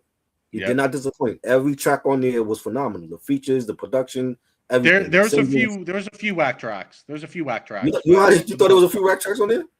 Yeah. Oh man, I never know. Yo, this is gonna be good. I never heard nobody say that though. We got to do that. We got to do that for sure. But getting back to Idlewild though. Hollywood Divorce. That again, like I was saying, that's a great feature. Snoop and Weezy killed it. They should add a video for that. There's only 3 songs on Idlewild that I liked. I didn't care for anything else. The movie, I remember seeing the movie. I didn't like the movie either. You know, it was just, I don't know. Like, I don't know if they were going for like a 1940s, 1930s type of you know vibe with the album, but it didn't fit them. You know what I'm saying? And I felt like they could have just did like another album where, you know, they had planned the 3 the Hard Way album, and we never got that. Salute Dame. Um, but this to me is like the one blemish on their discography. I do feel like the other even Speaker Box. Like I don't think Speaker Box Love Below is a classic. I do feel like the Love Below is a classic, not Speaker Box. But even with that to me, I can still play both of those albums compared to Idlewild. I don't even play Idlewild. I have it, but I don't play it like that. Okay.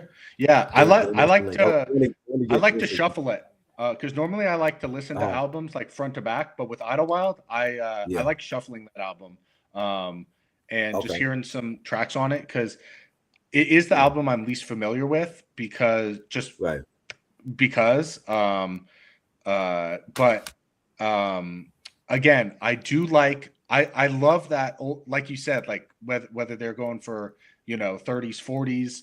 I think that's exactly what they were going for, and I like that. I love that style. I actually haven't seen the movie. I would like to see the movie. Salute. What's up? We got Back to the Lab and Bumpy Jonas. Salute the commission in the place. What's up, man? What up, man? Live down, man. It's been a long time since they had all of us on together, man. Yeah, my boy Bump came down from KC, man. You know what I'm saying? We repping KC. You know what I'm saying? Yeah, man. Glad to be on with y'all, man. What's up, fam? Back to the live. We going through like the Outkast ranking that Spin Magazine, they recently did their own Outkast ranking of all 6 Outkast albums, and we were doing our own because I feel like Spin got some of them wrong, some of the placements. What do y'all feel about that? We were just looking at that, man, right before we tapped in. Me personally, bro, the only reason why I don't have a problem with this, because the number 1 and number 2 was always kind of like a 50-50 thing with me anyway. Right. You know what I'm saying? And sonically, I mean, I think anybody would agree that ATLiens was a better project than Southern Playalistic, but Southern Playalistic has to be top 5 regardless. Yeah. You know what I'm saying? And I was telling Mojo that I'm like, it's heavily slept on. It's like they gloss over Southern Playalistic and they go straight to ATLiens and the Criminal. Yeah. And I agree with you. I 100% agree with you on that. We had the same ranking 1 through 3. We had the exact same ranking 1 through 3. Yeah. This is not a juvenile hell situation. Nah, you know what I'm saying? But it was a game changer. You know what I'm saying? Because number 1, they came out on an R&B label. You know what I'm saying? Right. So I hate to keep saying sonically. That's an inside joke between me and Chef. But sonically, I mean, it's a dope album because Rico Wade and and Organized Noise, they gonna put classic sounding shit out that's timeless anyway. Right. But as they continue to grow throughout the rest of the albums, Southern Playalistic did start to get a little slept on because everything else just shot off to the next stratosphere. You know what I'm saying? Especially when they start making their own tracks. But, hey, let me ask you, like Bump and Dame, like when was the first time that y'all was like introduced to Outkast? Players Ball. Hey, I wish I could show you this album cover that's up here, man. Matter of fact, I got all 6 on CD, bro. I got all 6 of them on CD, man. Yeah, I'll put it back. I'll put it back later. I don't care. Yeah, this was it right here. Yeah, that's a single. That's why I like that. It was a Christmas. It was a Christmas CD, man, from LaFace. Yeah. That I had got, man. I don't know where I got it from, but I just remember that song on the tape. Then I saw the single at Hastings. We had Hastings out here in Memorial City Mall. I saw this single and I copped the single. You know what I'm saying? I was like, yo, whoever these Outkast niggas is, these niggas is finna be top notch. And that was just off of the Southern Playalistic sound. Mm-hmm. Right. I wasn't even thinking later on. I wasn't even thinking the Grammys and Rock and Roll Hall of Fame. That Source Award. Right. Yeah, I wasn't even thinking that. I was just like, yo, these niggas is dope. They dope. You know what I'm saying? But that Christmas CD, man, that LaFace Christmas tape, right? That was when I first got a hold to them, bro. Yeah, it was the video for me. The video, Yeah, the the video came out, and I was like, it was just it was the way they looked and the way they were set up and the way they rapped, the melodies, the flows, the quickness of the flows. Everything was it was the most southernest shit I'd heard ever in my life, and I was like, this is crazy. And I was looking there. Same. I was telling Mojo, like, see, up here for New York Radio wasn't playing their first album. Like we saw their videos, but like Hot 97, BLS, they wasn't playing the first album until 96 comes and they drop Elevators. That's when they really started to get, put onto Outkast. And you know what? I think it's because the wordplay got more complex, and everybody, I mean, you already had your ATL, ghetto mafia type shit. You know what I'm saying? Right. But once the lyricism started to step up a little bit, I think that's when New York niggas started paying attention. I mean, I could be wrong, No, you're right. You're right. But y'all love some complex lyrics and shit. Yes. You know what I'm saying? So I think that's when the eyes started to get on them. It was because, them niggas can do that. Them niggas is spitting. Yeah. Them niggas is spitting. Back when it was ain't no Timothy's in the ghetto, so I won't be hanging my seat. So Okay, so this is my question. Mm-hmm. When you first heard, and let me ask y'all, Mojo. What's up, Mojo? Good to meet you, man. Hey, what up, man? Good to meet you. When y'all first discovered or heard Outkast, who was the more lyrical of the two?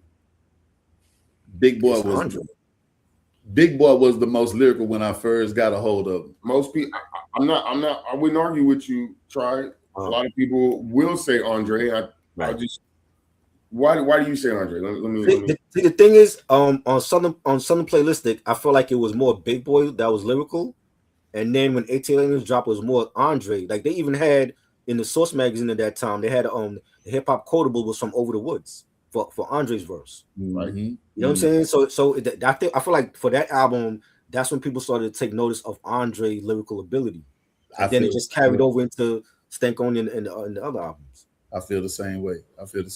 That's why. So, and I asked that question to come to this point. That's why I think Southern Playlistic has got to be in the top 5. Like for me, I would personally put it. I'm not a big fan. I like Stankonia. I'm not gonna say it's my personal favorite. Right. So, like for me, I would probably rearrange this a little bit and have probably ATL at 1, Aquemini at 2, Southern Playlistic at 3. That's what we had. That's right. Something that's like that. That's what we both had. And I think like anyone who's super familiar with their catalog, like for all their albums front to back, I don't think you can really. It'd be hard pressed to find someone who would disagree with that. Like I get why Stankonia is ranked so high because it's so iconic. The album cover is so iconic, and it's got the like the big track, so fresh, so clean, and everything. But I think it's placed way too high on this list. Mm-hmm. But one thing that I think people forget, and it happens at AT Aliens, but Southern Playlistic was really Big Boy spitting his ass off. And Andre had a lot of flows. He had a lot of freestyles. He had a lot of dope compliments and a lot of dope solos. But them heavy bars, salute. Them heavy bars came from Big Boy. And I think that's why I just find it interesting with these albums, because a lot of the way people are ranking them are based off of Andre. Yeah. Without any regard to what Big Boy was doing from the start and through. Because keep in mind, AT Aliens, Aquemini, Stankonia, Speaker Box, Big Boy is still keeping time with Andre through all of this shit. Yeah. Nobody's like forgetting about him. He's still showing. And I think even after Big Boy put out all those like Purple Ribbon and them solo albums, niggas still didn't give him his flowers. They still didn't give him his flowers. I said that earlier. Yeah. I agree. But, because I mean, like once Andre left and then he went off to Hollywood and did movies and all that, like Big Boy still carried that Outkast Dungeon Family sound. Like to me, So Lucius Left Foot is his best solo album. Like I like Speaker Box, but I think the Chico Dusty album was his best album. I agree. I like that one. It was a song on there with Juicy J on that bitch. Shine Blockers. I like that. Shine Blockers. That's cool. Yeah, I like that. Yeah, but yeah, that Big Boy don't get the credit he deserved, man. And all them albums right there, man. Yeah, you can find a classic Big Boy verse on each and every one of them. Several of them, really. Yeah, right. But people always gravitate more to Andre 3000 because I guess in their mind, I guess he's more complex. And like I said, niggas love a complex rapper because they want to decipher something all the time.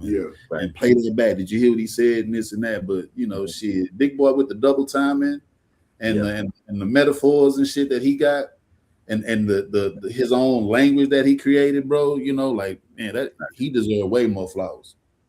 Oh yeah, I agree. There's no Outkast without Big Boy, and I really do hate when people like think the Outkast is just like the Andre 3K show. It's not. It's Big Boy. It's not even like, oh, Big Boy held his weight. Like, yeah, of course he held his weight, but like like saying that is almost an insult. Like he didn't just hold his weight. He's the reason why they're so incredible. Like it took both of them being incredible to be as good as they are, Well, that's why you end up with these 6 albums, you know what I mean? Because of what they both do together. Like for me personally, as dope and lyrical and eccentric and unique as 3 Stacks is, I always loved the hustle angle and the D-boy aspect of Big Boy. That's what drew me into Outkast, because we were just talking about this, UGK, that's your all-time, one of your all-time favorite groups, right? It ain't nothing that's really gonna be over UGK or Fifth Ward Boys to me. You know what I'm saying? Nothing. And for me, and I'm biased. For me, it's UGK and Wu-Tang. But like when it comes to that sound, that Southern sound, I immediately think UGK. And so to hear what Outkast does, Andre 3000 was like a Cool Keith type of rapper. He was a out there kind of New York sort, even though he said, I ain't from New York, I ain't spent no time on park bench. You know what I mean? I get it, but it was Big Boy that brought the as corny as it sounds, the street element for me. Like, this was some hood. He done seen some shit. He done did some shit. Okay, I like this. Not that Andre didn't. It just the swag hit different with Big Boy. Yeah, for real. He's the one gonna come out with the Gators and the suit with his shit pressed. He gonna bring the pimp element to it. You know what I'm saying? Right. Andre gonna bring the wild ass, motherfucker shoulder pads with no shirt on. A blonde. He get some goggles. He gonna come weird with it. You know what I'm saying? Keep that the yin and the yang. You know what I'm saying? Right. Yeah. But what y'all think about the lineup? Like what would y'all change? What would y'all rearrange? How would y'all do? Like to me, Southern Playlist have got to be in the top 3. I think that's one of their best albums. I like Stankonia. I don't feel like it's one of their top 3 all time though. You know what I'm saying? Like I do feel like that Southern Playlist should have been in the top 3. They had Speaker Box at 5 and 6. I didn't really have an issue with that one. I just felt like you switch out Stankonia and you put the Southern Playlist in the top 3. That still puts Stankonia in the top 5. Yeah. Let's Stankonia. Yeah. Oh yeah. Stankonia dope. Yeah, it definitely should be in the top 5. Had the most hits. Yeah. That was the one with the most hits. Yeah. Yeah, you had So Fresh and So Clean, Bombs Over Baghdad, Miss Jackson. Yep. What else came from that? Was it anything else? Spaghetti Junction is my favorite song. Yeah, I like Spaghetti Junction. Yeah, I like Red Velvet. Humble Mumble. Even when they do like the spoken word type shit, like the toilet tissue, or the one that they did on the other album was this fine bow-legged girl found in all our doors. Yeah, you know what I'm saying. That's a criminal. That's like the way they tap into the spoken word type shit. Like that's even dope but too. That's on every one of them. They have that. They include that in just because Southern Playlistic. Big Rube is on there and does spoken word. Yeah, and shout out to Big Rube too, man. Shout out Big Rube. Yeah. And the whole dungeon, man. That's another reason why Southern Playlistic has to be, for me. I mean, obviously it's in the top 5, but it needs to be ranked a little higher because it's. I get everything gets better after that, but it's the seminal. I know we said that at the start, but it's so important. It's like none of this ever even happens if we don't get Southern Playlistic. And it's such an impactful joint that, like, yo, we gotta acknowledge it. You gotta acknowledge it. Facts. I agree. Definitely. So let me ask y'all real quick. Who raps or who has rapped before? Well, Mojo is an artist. He's from Oakland. He's from the Bay. All right. So my question is, for any of us that were actively thinking of rapping, writing rhymes, or whatever, did Outkast have any effect on your flow or your approach to writing or rapping? 100%. And so the reason why is, so my favorite he's heard it 100 times. My favorite group of all time is the Cunning Linguists, and their number one influence is Outkast. So nice. But yeah, so I do want to hear if you guys have heard Cunning Linguist albums before, because to me they are they're the best hip hop group of all time, in my opinion. And they're directly influenced by Outkast. They're from the South, so that's their main inspiration. So I am influenced by them 100%. So you know what? Now, so that's the first time I ever heard them and Outkast. Now I've seen the name lots of times. I can't remember. I've heard their music, but I've heard that name. I heard that. I don't know if it's because I was surfing through Get On Down and they got vinyl. They do with Get On Down. Yeah. So I've seen the name before. So for you to tell me that they was influenced by Outkast, see, that's the type of shit that will make me go check them out, because before then, wouldn't have known that. I could promise you I would have never checked them out. Right. Yeah. But now I would, just because you said that. But I got to tell you something though, Mojo. Don't be shitting me, man, when you tell me that they was influenced by Outkast. Don't be shitting me, bro. No. It's their number one. Am I gonna hear it? Am I gonna hear it? Like, you're gonna hear it. You're gonna hear it. All right. You're gonna hear it. And listen to this. They got Big Rube to open up one of their albums with a spoken word track. All right. They got Dungeon Family all over their albums. They connected.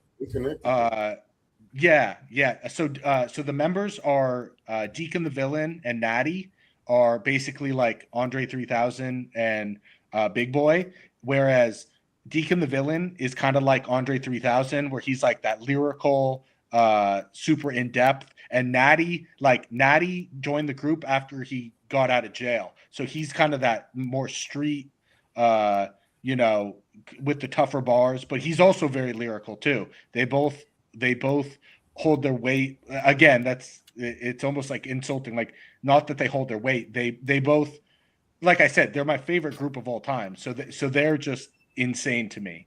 And I've heard so many. Yeah, I'd recommend. I'd recommend their album "Dirty Acres" to start off with, but every single album of theirs is fire.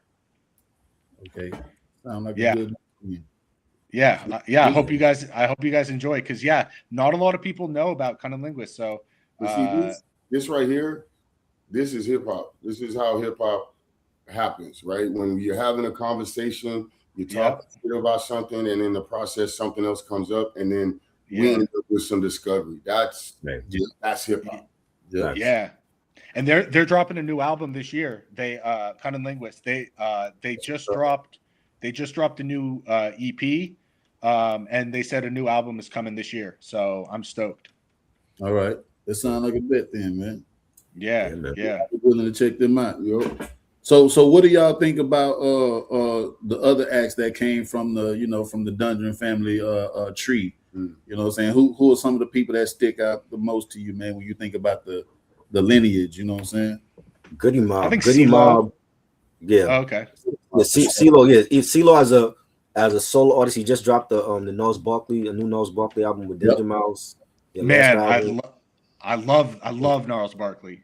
Yeah. Yeah, Goody Mob, their first album was phenomenal. Classic, 5 mics. I love the production and this the subject matter of what they were speaking about on that album. You know, even when it came to like the Red Dog skit and Killer Mike. I love Killer Mike as an he's come a long way from his first album to now. The Michael was a great album. Yeah. Cool Breeze, his first album, East Point. Cool Breeze. Fire. Cool Breeze. Fire. He doesn't get a lot of recognition.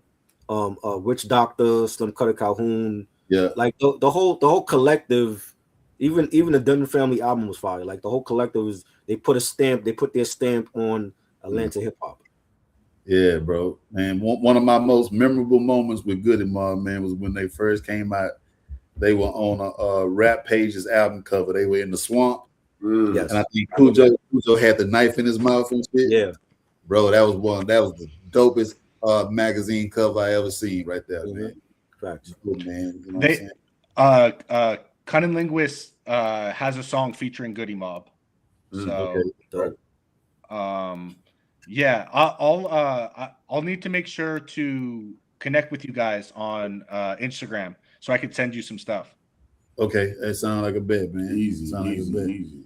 Yeah, man. We just want to tap in, try, man. You know what I'm saying? No doubt. Anytime, man.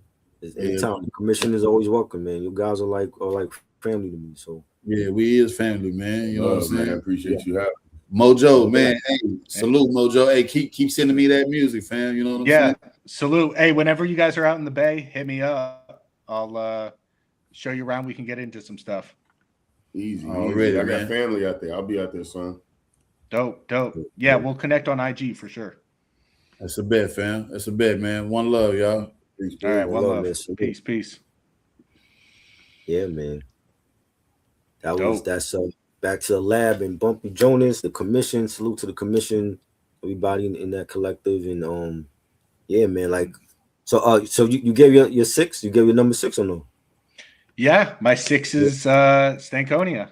Stankonia, okay. Wow, I want to see people commenting. Like, I know when people watch the playback, I want to see them commenting and what they thought of your ranking and just our ranking in general. You know, just give your rankings, and this was great, man. Like every time we do these rankings, it ends up being a great stream. We did the Mobb Deep one, that was great. Yeah. Yes, we did the Mac Miller one, that was another great one. Definitely Mac some others. Mac Miller was a lot of fun. We'll do either Gorillas or we'll do something next. For sure. We got to have that discussion about Weezy and Ross, because I know it's crazy because I didn't start off as fans of this, and then I gradually became fans of this later. But I feel like the music from then to now, I feel like Ross has the better music. But even with him, like his last album, I didn't really care for, and I know he's working on some new stuff coming out.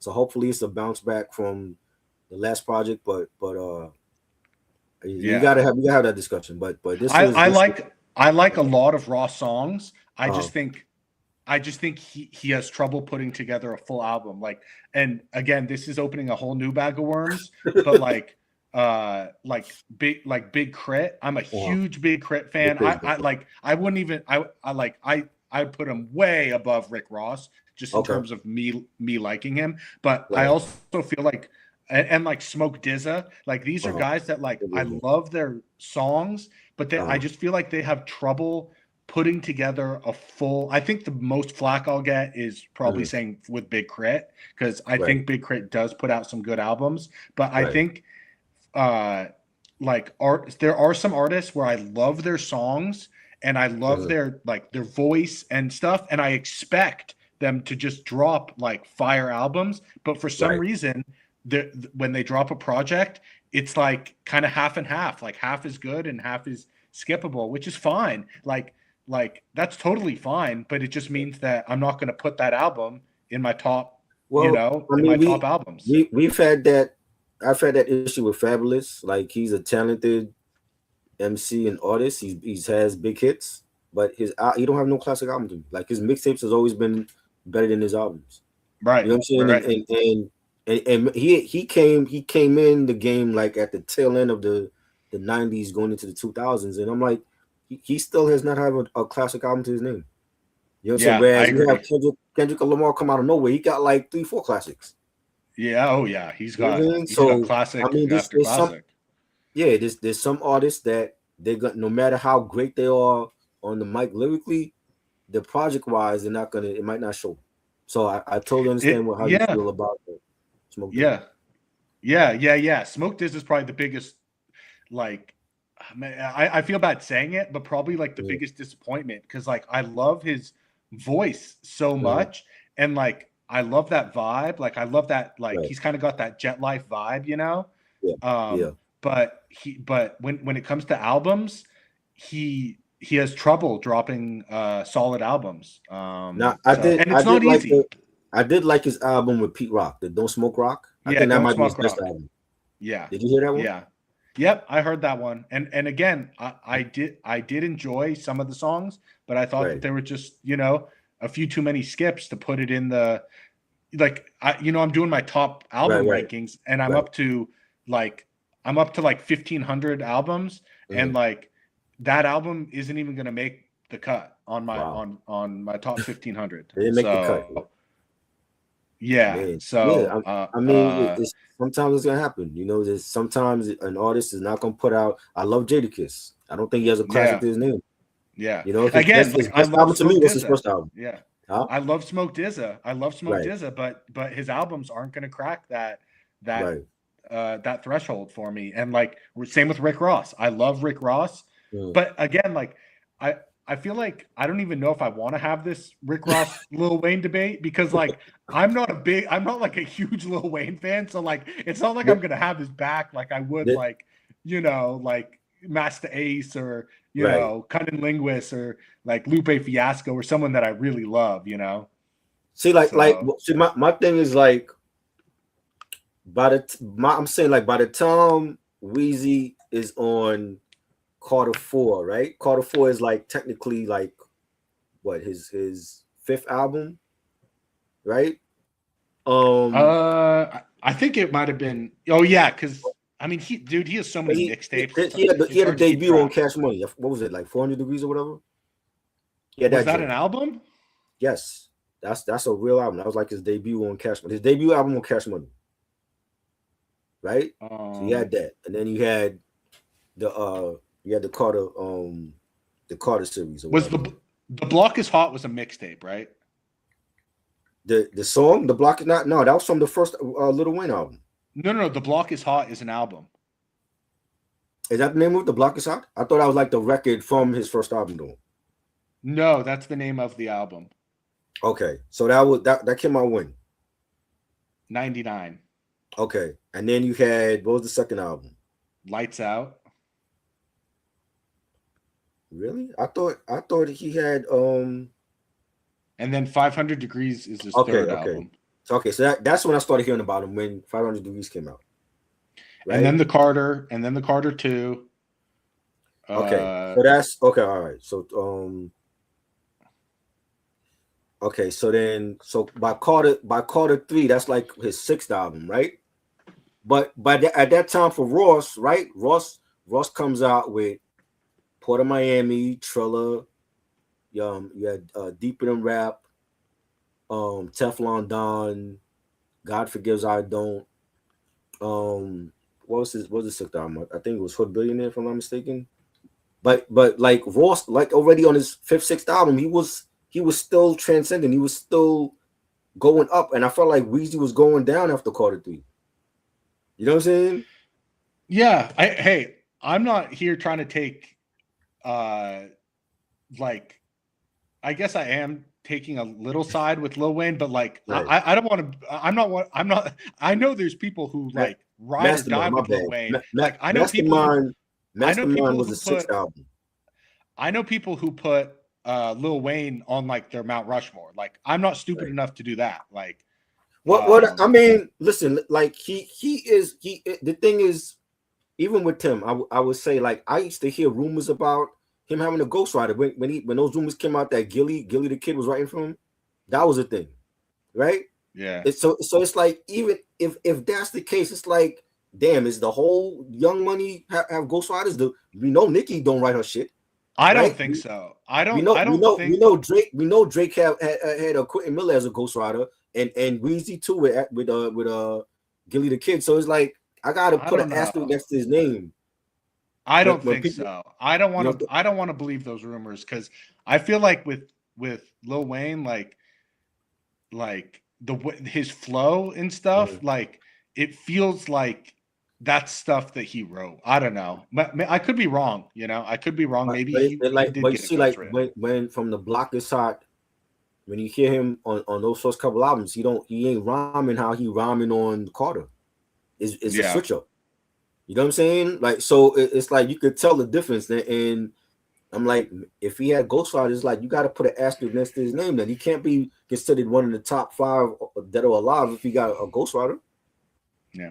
You know what I'm You know, saying? one of my favorite Lil Wayne songs, I'm Me. You know Okay. that one? I'm Me. I haven't. I don't think. I don't. What album was that from? See, that's the thing. I don't think it was on an album. I think Was it it was an just album? a loose. I've heard hundreds of Lil Wayne songs over the years that were like just leaks and unreleased stuff. Yeah, it's literally on an album called The Leak. Yes, that was a mixtape. That was a mixtape. Yeah, so it's on Yeah. that. It's on that mixtape. Yeah. Okay. So I'm Me. That song like gets me. That song gets me pumped. I love that song. Right. Yeah, like he had his mixtape joints that I loved. What's the joint? I Feel Like Dying. That was on Yeah. a Carter 3 leak. He had the what's the joint? The joint he did with Little Brother. I forgot the name of that joint. He had a joint with Little Brother, Let me but see. that was unreleased. Prostitution Slang at one point was unreleased, and then it went on the I think that was on Carter 3. But he has a lot of unreleased stuff from him over the years. But like, by the time Ross was like on his 6th album, he was still transcending upwards. You know what I'm saying? Like, Mastermind was a dope album from Ross. That's his 6th album. Right. By the time after Carter 3 was like, I felt like Weezy was going out. Like, he gave us flashes with No Ceiling, great mixtape. He was rhyming on a lot of beats at that time that was hot. But that's the only thing that I like from Weezy, other than the Collie Grove album with him and 2 Chainz. And I feel like 2 Chainz outshined him on that album. You know what I'm saying? I never heard that album. Yeah, that's a good album. But Weezy and him have chemistry because they've worked together before. Like, you know what I'm saying? Like, they've done features together. So like, that was a whole album, but 2 Chainz shined on a lot of those tracks. The same way he did on Life Is Beautiful with him and Larry June and Alchemist. That's what he did on the Weezy album. You know what I'm saying? But as far as like a Lil Wayne album, I haven't liked anything from him since Carter 3. And I have Carter 5. I have Carter 5, but Carter 5 again, that was an album that a bunch of unreleased songs that he probably just threw together and called it Carter 5. And that was delayed for so many times because he kept beefing with Birdman. Yeah. I'm not a big fan of Baby, you know. Yeah, I don't like Birdman, whatever. Yeah, I don't like him at all. Don't care for him. You know what I'm saying? The album he did, T Wayne. He had that album with T-Pain. I like that album. And that got leaked to the internet. That was supposed to come out. That got leaked to the internet. I like that. You know what I'm saying? And like I said, like the album he did with Joel Santana, we might never hear that. That, like, if he dropped that tomorrow, it's not going to age well, because more than likely him and T-Pain go really well together on T-Pain's album. The song Can't Believe It. Yeah, right. Yeah, I remember that. Yeah. That song is fire. And it's got that fire. Yeah. Well, that was right around that time, like that 08, 09, when Lil Wayne was at the peak of his popularity. Right.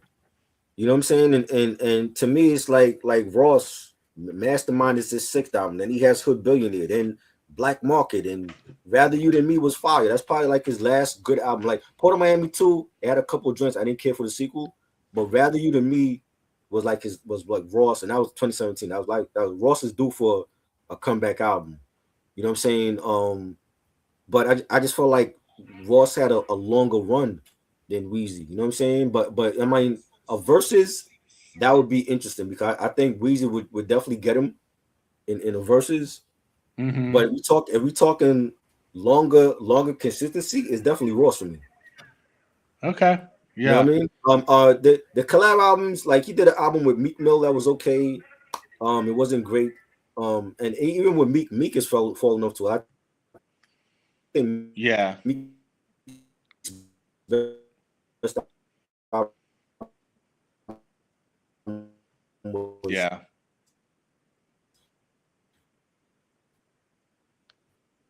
Dreams and Nightmares. I don't like anything other than that. Other than the Dream Chasers mixtape series. I mean, but I mean, yeah, that's. I feel like that's always gonna be a debate when it comes to Lil Wayne because like he's part of the '90s, but then he really made his mark in the 2000s. Yeah.